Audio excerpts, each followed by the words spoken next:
본문 말씀을 묵상하면서 저는 계속해서 로마서 6장 23절의 말씀이 떠올랐어요. 이 말씀은 교회 다니는 성도들이라면 누구나 한 번쯤은 들어보셨을 말씀인데요. 바로 죄의 삭은 사망이요 라는 말씀입니다. 이 말씀이 어떤 의미인지는 여러분이 더 잘 알고 계실 텐데요. 바로 죄는 그냥 둔다고 해서 저절로 사라지지 않는다는 것입니다. 죄를 없애기 위해서는 반드시 이 죽음이라는 커다란 대가를 지불해야만 한다는 이야기인데요. 우리가 죽음 대신에 그 아무리 값진 이 세상의 것들을 죄의 대가로 지불한다고 해도 죄는 결코 조금도 줄어들거나 사라지지 않는다는 아주 무섭고도 명확하고 단호한 이야기를 이 말씀에서 우리에게 명시하고 있습니다. 이 말씀을 다시 한번 생각해 보면 또 어떤 뜻이기도 하냐면요. 죄를 지으며 살아가는 사람은 누구나 시간의 차이만 있을 뿐 결국은 그 죽음이라는 대가를 지불해야 할 날을 다 맞이하게 된다는 이야기이기도 합니다. 그 누구도 이 결과를 비켜갈 수 없다는 의미죠. 우리가 특별히 다른 사람보다 믿음이 적거나 신앙생활이 대한 열심이 부족해서 그 죽음이라는 결과를 맞이하는 게 아닙니다. 믿음이 정말 뛰어나고 하나님의 마음에 합한 사람이었다라는 말을 들었던 다윗조차도 오늘 우리가 보았던 말씀, 특히 어제부터 이어지는 이 말씀 속에서 그는 과거의 믿음이 어떠했던 사람이든지 하나님께 어떠한 평가를 받았던 사람이든지 간에 그 누구도 예외 없이 한번 죄에 빠져들고 그 죄를 그대로 내버려 두기 시작하면 정말 끝도 없는 죄의 심연으로 빨려 들어가게 되고 추락하게 된다는 것을 오늘 말씀이 너무나도 명확하게 보여주고 있는 것을 우리는 볼 수 있습니다. 한번 생각해 보세요. 다윗이 누구였습니까? 그는 정말 어렸던 그 소년 시절부터 왕이 될 때까지 하나님과 그의 백성들에게 정말 너무나도 특별한 사랑을 받았던 사람입니다. 그와 동시대를 살았던 사람들은요, 다윗의 삶을 통해서 하나님께서 선택한, 하나님이 택하신 사람을 하나님이 얼마만큼 아끼시고 그를 돌보시고 그의 삶을 세밀하게 인도하시는가를 다윗의 삶을 통해서 늘 보면서 경험했어요.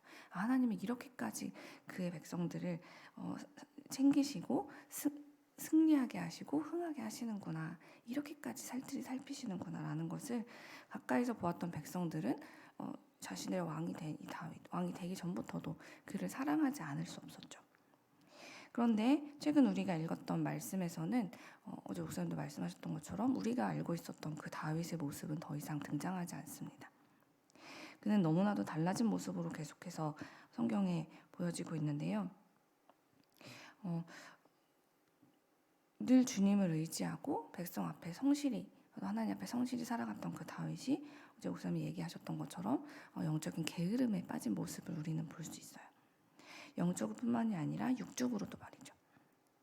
하나님을 늘 따르고 의지했던 다윗은 과거에 부지런히 자기 안에 있던 교만함을 보았고 또 자기 안에 있는 게으름 등이 같은 그런 죄가 조금이라도 자기 안에서 발견이 되면 그것을 정결하게 씻어내기 위해서 늘 하나님 앞에 나아가서 씻어내고 그렇게 자신의 삶을 하나님 앞에 거룩하게 닦아내기 위해서 늘 노력했었지만 이제 그랬던 그의 모습이 자취를 감춘 지 오래입니다. 영적인 게으름에 빠진 다윗은요, 그 죄를 자기의 내면에 계속 방치하고 또 자기의 삶에도 방치하면서 그 죄가 쌓여가는 것을 그냥 보고 있습니다. 그 결과 모두가 생명을 걸고 나라를 위해 전쟁에 참여하고 있는 그 중요한 시점에 그는 죄 없는 한 가정을 완전히 파괴하고 또 사람의 생명까지 빼앗는 악한 길에 서는 그런 일을 벌이게 되죠. 다윗이 얼마나 질 나쁜 죄를 저질렀는지에 대해서 성경은 아주 상세히 고발하고 있는데요. 다윗은 우리아에게 정말 씻을 수 없는 죄를 반복해서 저지르고 있는 것을 우리는 볼 수 있습니다. 우리아가 나라와 왕을 위해서 그의 목숨을 걸고 사투를 벌이고 있을 때 다윗은 우리아의 인생에서 가장 소중한 존재인 그의 아내를 범했죠. 그런데 그래놓고는 그에게 미안한 기색이 전혀 보이지 않고 오히려 그 책임을 우리아에게 전가하기 위해서 그를 급하게 불러서 집에 가서 쉬라는 말을 합니다. 이 모습만으로도 참 비열하다라는 생각이 드는데요. 그런데 다윗이 생각하지 못한 게 있었는데 우리아가 얼마나 믿음이 좋고 신이 있고 성실하고 또 덕스러운 사람인지에 대해서 생각하지 못했던 것 같아요. 우리아는 다윗이 이런 이야기를 했을 때 자기에게만 특별히 주어진 이런 특별 포상 휴가에도 불구하고 하나님의 언약궤와 그리고 이스라엘 군사들이 전장에 있는데 어찌 자기만 아내와 함께 누울 수 있겠느냐면서 결코 저는 그럴 수 없습니다 라고 한사코 거절을 합니다. 사실 이 이야기는 다윗의 입에서 사실 나와야 하는 말인데 불구하고 우리아의 입에서 이런 이야기가 나오게 되죠. 다윗은 우리아의 그 정말 거짓 한 점 없는 신실한 모습 앞에서 은혜를 받고 빨리 그때라도 돌이켰어야 했습니다. 하지만 그는 그런 우리아의 모습을 보면서 더 깊은 찔림을 느끼고 마음이 더 불편해졌어요. 자신의 죄가 너무 분명하게 드러났기 때문입니다. 그래서 그는 그것을 하나님 앞에 회개하는 기회로 삼지 않고 마음이 굉장히 불편함을 느낀 그 마음을 더 나쁘게 활용하기 시작하는데요. 자신의 죄를 회개할 수 있었던 그 마지막 기회, 그날 밤에 그는 하나님께 나아가서 이 문제를 해결하지 않고 오히려 더 악하고 큰 죄로 그 문제를 덮기로 결단하게 됩니다. 저는 오늘 말씀을 읽으면서 특별히 14절, 우리가 함께 읽었던 시작 부분인 14절이 너무너무 슬펐는데요. 다윗이 정말 얼마만큼 우리아에게 잔인한 짓을 했는지가 이곳에 기록되어 있기 때문이에요. 다윗은 자기의 죄를 회개했어야 했던 그 마지막 밤에 가장 악한 일을 계획해서 우리아를 죽일 계획을 아주 구체적으로 세우게 됩니다. 그리고 그 계획을 적은 편지를 작성하게 되고 아침이 되자 그 편지를 우리아의 손에 직접 들려서 보내는 일을 저지릅니다. 의롭고 또 충직하고 누구보다 순전한 부하였던 우리아는요, 이렇게 자신을 죽음으로 몰고 갈 무기와 다를 바 없는 그 편지를 직접 들고요, 자기의 아내를 범한 사람에 의해서 이렇게 아무 죄 없이 죽임을 당하는 길을 향해 스스로 걸어가는 장면이 오늘 우리가 읽었던 시작 부분부터 기록되어 있는 것이죠. 저는 마지막까지 하나님을 사랑하고 또 다윗을 신뢰하면서 그에게 충직하게 반응하고 있는 이 순전한 우리아의 모습을 보면서 마음이 너무 아팠어요. 그리고 이렇게까지 귀하고 좋은 사람을 잃어버리게 된 것이야말로 지금 이 약한 일을 저지르고 있는 다윗이 받게 된 큰 벌 중에 하나가 아닐까 하는 그런 마음이 들 정도로 참 속이 상했습니다.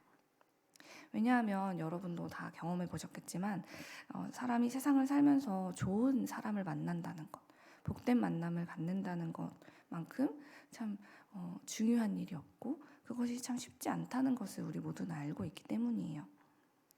우리아와 같은 충직한 군인이 있다는 것은 왕인 다윗에게는 물론이고 그 나라의 백성인 이스라엘 백성들에게도 정말 큰 복이라 할 수 있는 일이었습니다. 그의 존재만으로도요.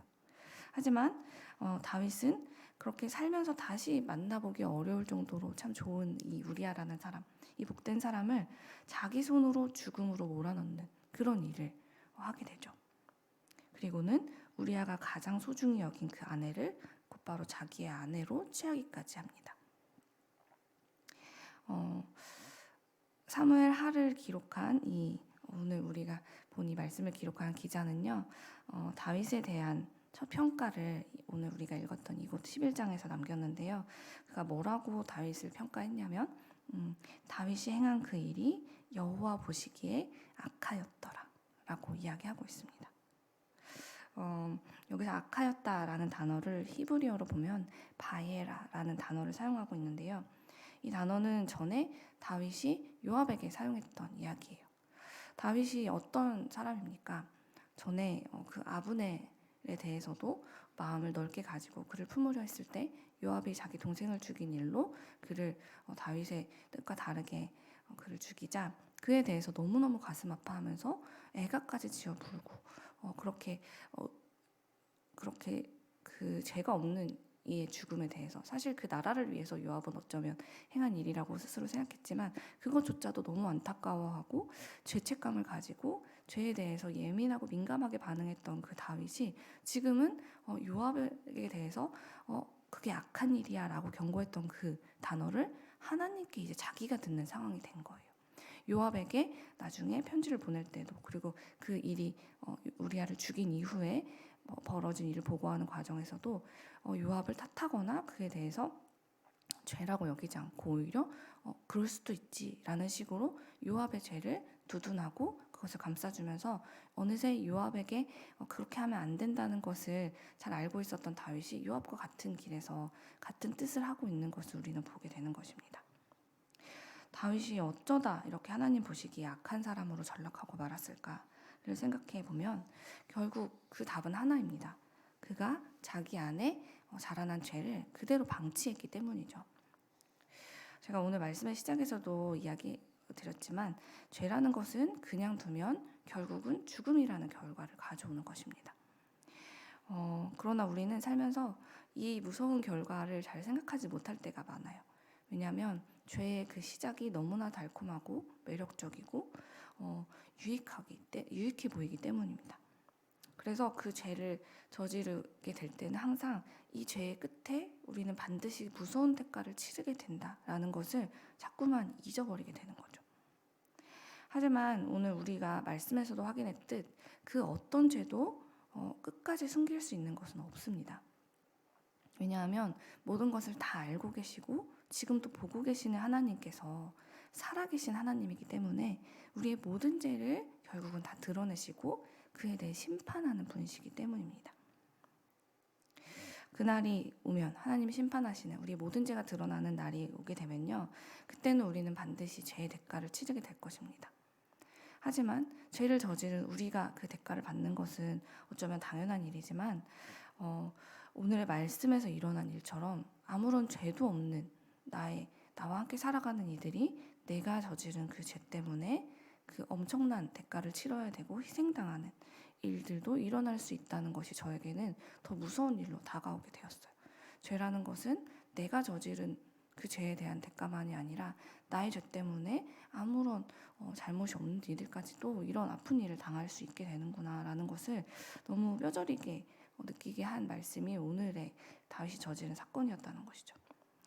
오늘 말씀을 보면서 하나님이 왜 이런 연약하고 착한 우리아를 지켜주지 않으셨을까? 하나님 너무 무자비하신 게 아닐까라고 오해할 수도 있겠지만 하나님이 무자비하신 것이 아니라 우리가 저지른 그 죄가 그토록 무자비하고 악한 것이라는 것을 우리는 역사를 통해 확인하게 되는 것입니다.